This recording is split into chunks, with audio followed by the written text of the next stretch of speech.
도스토옙스키, 카라마조프가의 형제들, 현대인의 양심을 깨우다.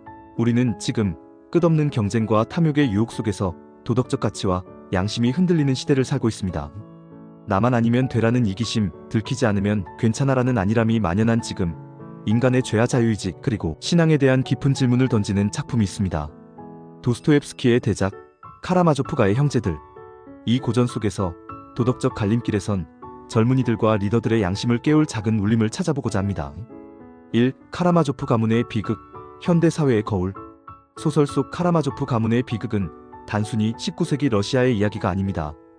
쾌락만을 좇는 아버지의 모습은 현대사회의 물질만능주의와 도덕성 결여를, 아들들의 얽히고 설킨 갈등은 이해관계 속에서 파괴되는 인간관계를 비춥니다.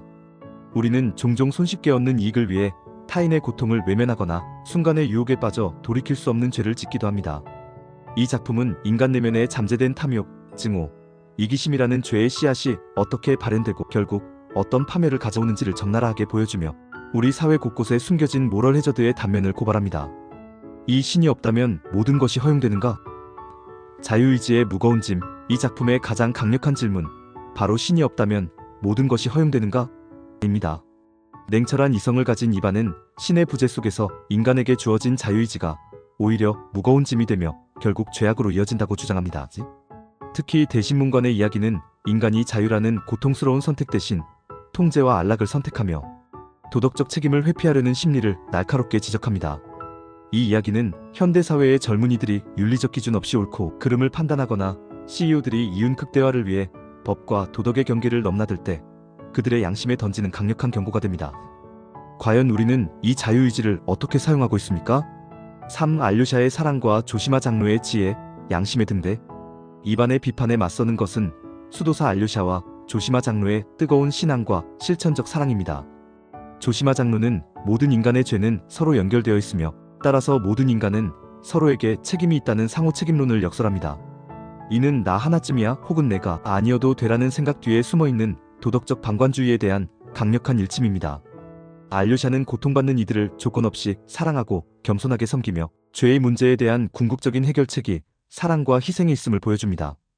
이들의 삶은 옳고 그름의 갈림길에서 방황하는 젊은이들과 조직의 윤리를 책임져야 할 리더들에게 양심의 등대가 되어줍니다.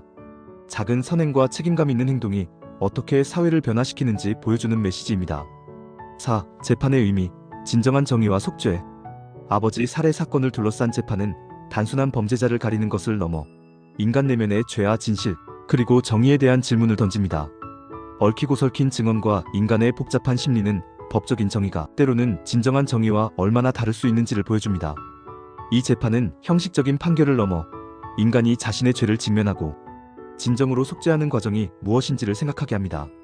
젊은이들이 자신의 행동에 대한 책임을 회피하지 않고 리더들이 조직의 비윤리적 문제에 대해 진정성 있는 태도를 보이는 것, 그것이 바로 이 재판이 주는 메시지입니다.